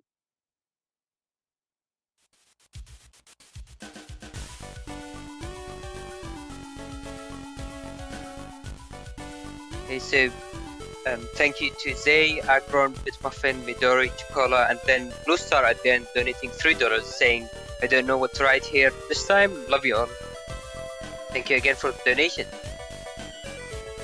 Yeah, thank you everyone for the support as well. So these donations help support and improve our GP event. So you probably have noticed it already, but we had a big upgrade in caster audio.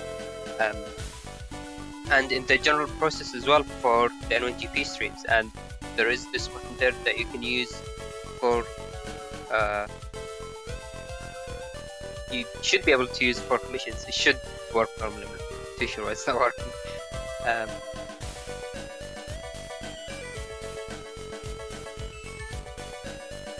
But yeah, that will conclude today's stream. So thank you everyone for watching.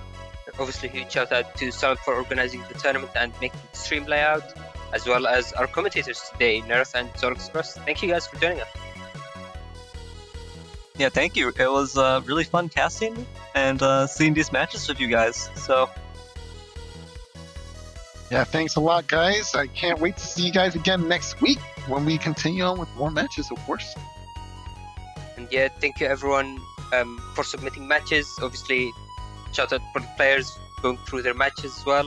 And huge shout out to everyone for watching today. And hopefully we'll see you again next week with the second of our round robin series. Alright, take care everyone. See you next week. Goodbye.